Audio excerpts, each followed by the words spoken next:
The lifestyle game of Solitaire by RenderedReversed. Summary. Due to the rising popularity of Hedwig's general store, Harry comes to a startling realization. He needs help. Enter Colin Creevey, hopefully the solution to all of Harry's problems. I don't have enough time, Harry thinks when he realizes the project he's been working on has sat in a corner for a week untouched. He needs to plan dungeon dives. He needs to keep up with the market. He needs to craft. He needs to keep Hedwig's relevant and interesting.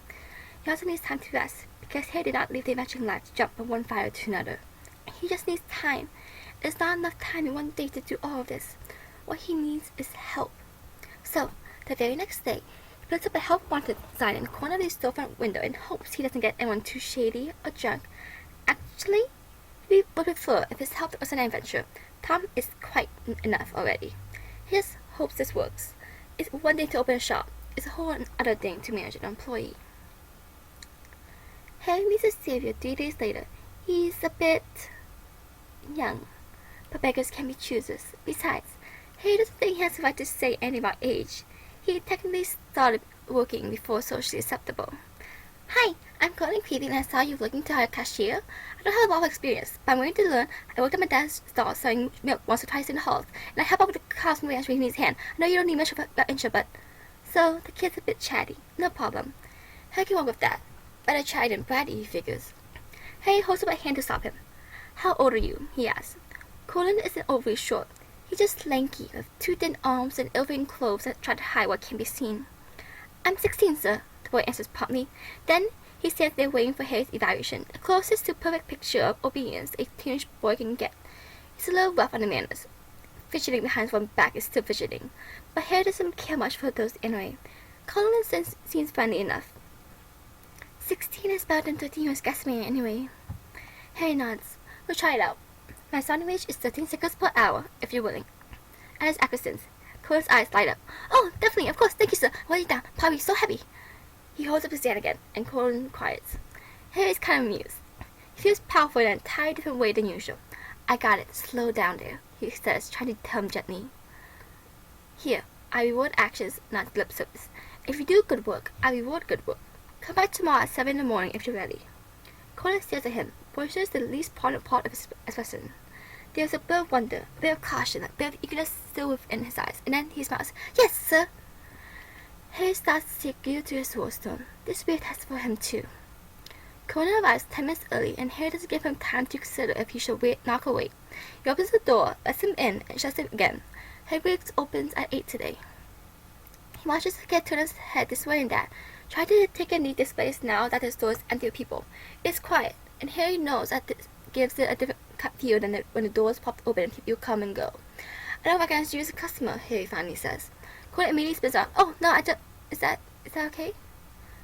Perfectly fine, he agrees. Whenever you try to get creative with the layout, I'll show you. Motion him over to the front desk. As cashier, this is where you'll be. The first week is training, so I'll be here too. Colin nods. Harry continues. Most customers will know what they want when they come in. You either direct them to where it is, sell it to them if they're paying, or tell them we don't have it. As for the price, we can haggle for some things, not for others. Regular potions, for example, sell at one price. That's only fair. Most other things, like equipment or books, are fair game. But how do I know what to sell it for? Asks Colin. Hedwig sets the price, Harry replies. You won't remember it all right away, but that's alright. We'll see how it goes when the shop opens. Sometimes people want to sell the goods and will buy most of the time. These customers can always be bargained with. I'll show you more on that once we get an example. He waits a moment for questions, but Colin has none. Harry nods and moves on. Sometimes, adventurers will need something appraised, too. Appraisers can offer monster parts or strange equipment, 10 nuts per item. You can leave it that to me. After the week is over, I'll give you something to call me with. Harry looks around the shop. What else was there? This is the register. Most people aren't going to sell something absurdly expensive in the morning, so there should be enough money in it to do transactions. Sell them out every day. If there isn't, call me. All sales are recorded, as is required by law. You don't have to worry about that since I hired a source to put a management system in place. We also got burglar alarms and other safety measures on the door, so don't worry about robberies. Is the register magic too? Colin asks. He had poked up at a mention of magic, despite being magicless himself. Harry pauses for a split second before replying. Nah, it's as immune as you can get. Don't have enough capital for that type of investment yet. The alarms blew me out. Well, safety first, you know. Colin nods empathetically. Buying a sorcerer's stuff is really expensive. Other reputable sorcerers charge a small fortune too. If they can't do it, they still like you to pay. It's the way of the world, unfortunately, Harry says with a sigh. Actually, so useful, but you wouldn't want to hire a phony. Get what you pay for, I guess. Colin shrugs and mumbles a sob. Not always. Harry pretends he doesn't notice. Well then, he begins, clapping his hands. I'll show you where everything is. By the time we're done with that, it should be opening time. Colin does well his first day. Harry is surprised by how sharp the kid is. He takes all the examples he sees and absorbs it like a sponge. By the end of his shift, he's always memorized the potion prices and the quoting discounts of book purchases.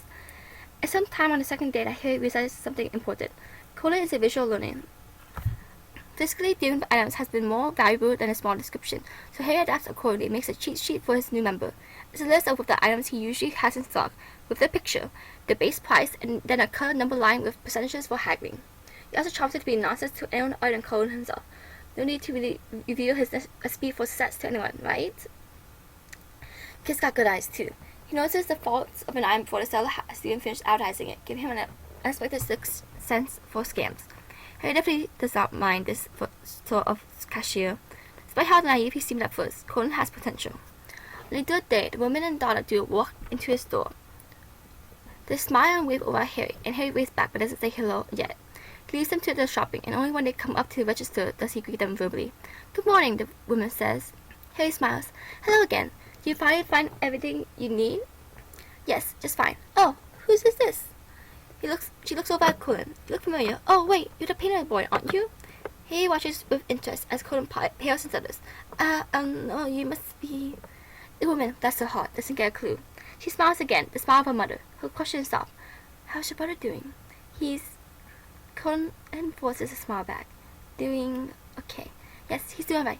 He says hello? That's good. I hope he feels better. He's such a sweet boy. Not selling paintings anymore? He's Hedwig's new cashier, Harry says. Oh, that's wonderful, the woman replies, and then directs her attention back to said new cashier. How much for this? He looks so genuinely happy for Colin that the kid doesn't even notice he does the whole transaction on his own. Harry wonders if he should investigate or not. Then he wonders if he's made the right choice, choosing not to. Of course, it would be impossible for Colin to never run into Tom. Harry sometimes forgets that Tom knows how to glare. He's usually on the more pleasant side of deceptive. Not to mention, Tom is his friend who has never forgotten the one who saved his life, regardless of how Harry feels about that fact. Doesn't seem very many glares, even when he does something stupid like panic over ingredients. But well, here it is. Tom's rarely seen glare, working on to great effect on Harry's poor cashier. He has Colin a minute, reassuring pat on the shoulder. It doesn't quite really work. The kid flinches, and then looks beseechingly at Harry like he's a fish on a cutting board. Help, the look says. I don't want to die this young. Hi, Tom, Harry says instead. Were you not spooked by new employee? Thanks. This doesn't work either. New employee? Tom draws, his eyes fixed on Colin. Poor kid. I'm training him, Harry states. When that doesn't affect Tom, Harry moves around the corner to stand in front of him, arms crossed and unamused. Problem? Tom stops. He gives a curious look before finally saying, Of course not, darling. It's obviously a lie. Tom doesn't even smile, and Harry allows it because he's not going to ask a friend to train himself on command. Instead, he tries to ignore that stupid pet name and wonders how this is his life. Harry drops his arms. This is Colin Creevey, he says. Be nice, please. I'm always nice, claims Tom. He finally smiles, at Harry, of course. In fact, to prove it to you, I'll make dinner tonight. That doesn't prove anything. Of course it does, says Tom. He gives Harry a belittling pat on the head. They will have a big sale for the Adventures Guild today. I thought you might like some. Harry blinks. Oh, thanks, he says, and takes the proffered bag of sweets. This doesn't give you an excuse to be mean, though. No, I just like seeing you happy. That is... suspicious. Very suspicious.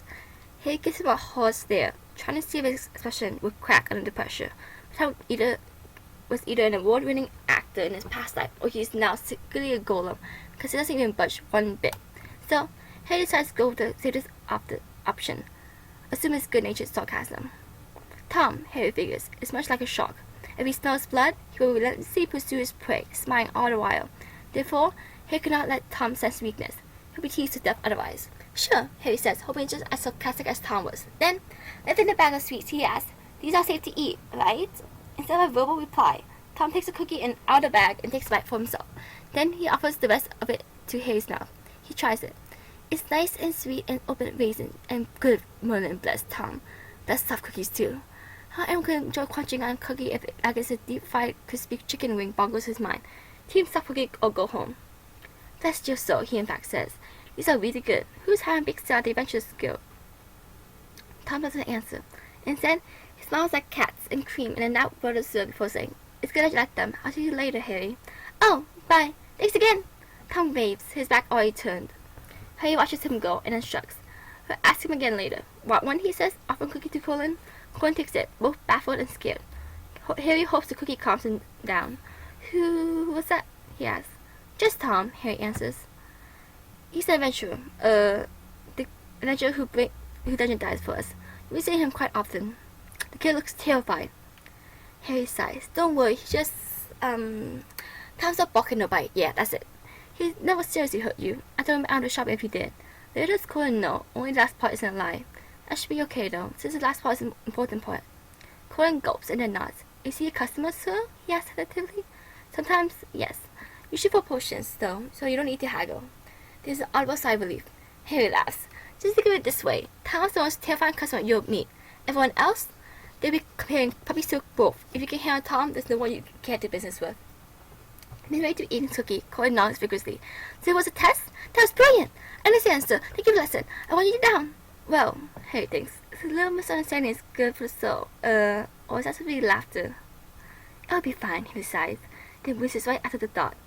Harry's not superstitious, per se, but every time he's ever thought that, things do not go fine. In fact, they do the exact opposite of fine. But Harry looks at Colin, gingerly setting his cheat sheet while waiting for the next customer. "It'll be fine," he repeats, "for sure this time." End of Lifestyle Game of Solitaire. Notes. You know, I thought about making this installment 2 times longer. Then I thought I was too bulky, so I thought about hypothetically making it 2 parts. But that didn't feel right either. What a waste of all this delicious foreshadowing. So instead, I will get to wait a teensy bit longer for the culmination of this little subplot. This also means we get our action later, but don't worry. Hopefully I'll come up with something satisfying for the interim. We had one person correctly guess Colin and Think Out Loud. As fate would have it, it was a guess.